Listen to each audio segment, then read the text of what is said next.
if I had to buy one, if I had the chance to buy one moving forward, would I buy the Novablast again or the Dynablast again?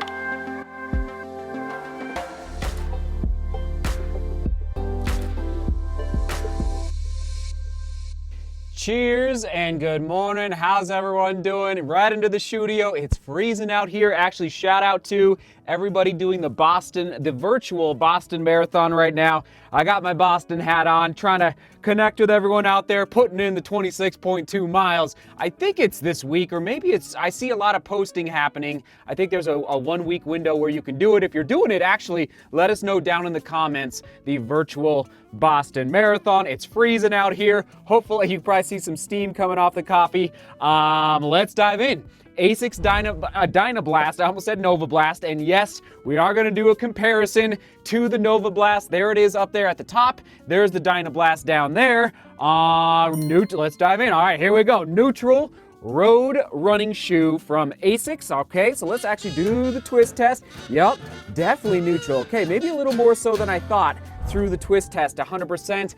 Let's dive into the drop. So, whoa. 12 millimeter drop from heel to toe. 12 millimeters, we're looking at 27 in the heel, 15 millimeters in the forefoot. Let me repeat, 27 in the heel, 15 in the forefoot for a 12 millimeter drop, which is very the same. Actually, what other shoes have 12 millimeter drops other than the Brooks Ghost lineup? Okay, the Brooks Ghost lineup. We'll come back to the drop in a minute. Actually, real quick, 32 for the Novablast, just so we're doing the comparison for all of you. 32 in the heel for the Novablast, 22 in the forefoot for a 10 millimeter drop. So quite a bit leaner in the Dynablast through that midsole foam. For, sorry again, women's size 8. It's a brand new shoe, so I'm not seeing reports yet for a women's size 8. For men's size 9, I found 8.4 ounces for a men's size 9. In my size, let's put it on the scale right now. We are looking at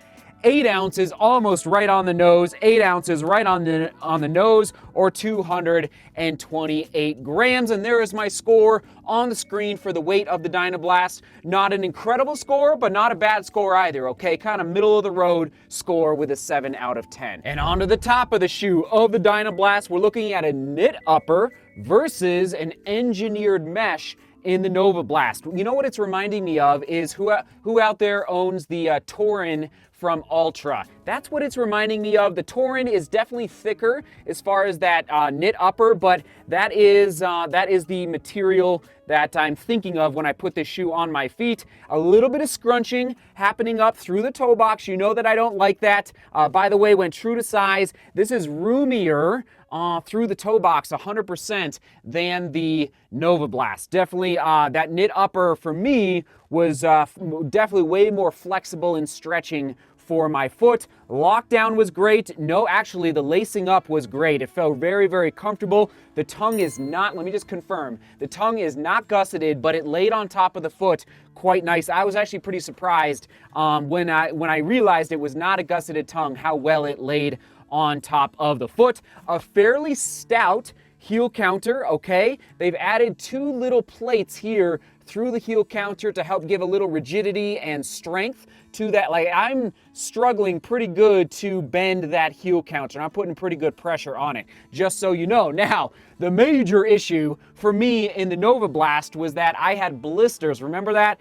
I loved the Novablast shoe, except for the fact that I had blisters on my Achilles tendon, and I ended up having to wear Band-Aids in order to wear that shoe. I did not experience any rubbing through the heel counter at all on my Achilles tendon. So that is a great, great sign for the Dynablast. Just a little bit of overlay, really actually hardly any overlay, just here on the medial and then lateral side. For the midsole, the heart of the shoe, we're looking at the Flight Foam Blast midsole, okay? And I noticed immediately that this shoe felt much more stable than the Novablast. A lot of people did not like the stability factor with respect to the ride, the foot strike in the Novablast. So I think it definitely felt more stable, a little wider landing, okay, through the outsole here. But that Flight Foam Blast, I'm gonna say this stack height did not feel to me, and again, just my first impression, not my full review,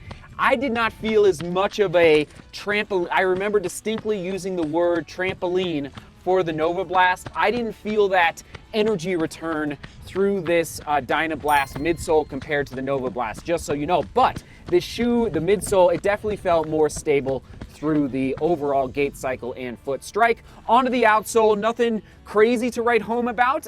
It was good, like a lot of rubber through the outsole. It does have this decoupled groove, similar. I should just probably keep this one down, but not quite as pronounced. See the difference there? Not quite as pronounced as the Novablast, that decoupled groove through the heel. I think that's the trampoline effect that everyone enjoyed, at least a lot of people enjoyed when they tried out the Novablast earlier in 2020.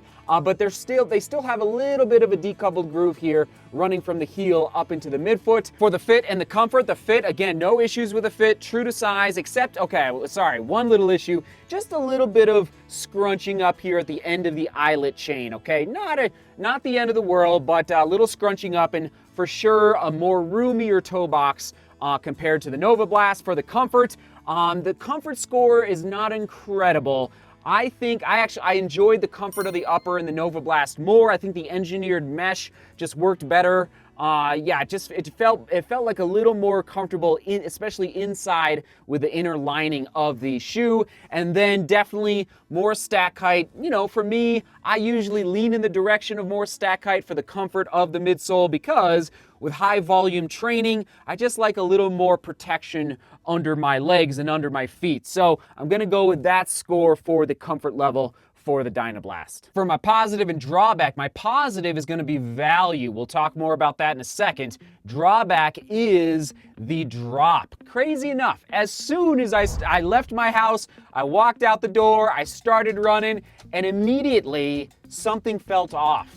I was like, what is going on with this shoe under my feet? And I didn't realize at the time that it was a 12 millimeter drop. And so I got back, hopped on my computer, started doing research on the Dynablast, and that was it. I was like, eureka moment, okay, that is why the shoe just feels a little different. I personally, everybody, I like a high drop. Usually I say 6 to 8 millimeters for a trainer for the drop, and then for racing, that's why I like the 4% so much. I'm looking at it right here. That's why I like the 4% so much, because it was a 10 millimeter drop. But 12 millimeters is just a little too high for me. So that's my drawback versus, again, the Novablast coming in at 10 millimeters, which is probably why the ride of the Novablast felt a little better for me. Durability prediction, 500 miles, 100%. 500 miles, ASICS, in my opinion, is up there with like Mizuno for high build quality. So 500 miles for my durability prediction. How will I use this shoe? Who is it best for? I will use this shoe for daily training and probably leaning in the direction of an easy day shoe. Okay, daily training, an easy day shoe. Who is it best for? Well, let's dive into it. The price point, $110. So who is it best for? Somebody looking for a value buy. If you've got a shoe that can go 500 miles, and again, I think because of this outsole rubber and overall build quality that comes from ASICS, I really do think it's gonna go the distance. Now, just keep in mind, 500 miles, you know, sometimes with a lower stack height, will your legs enjoy a shoe for that long with just a slightly lower stack height through that forefoot for that 15 millimeters? That's pretty low.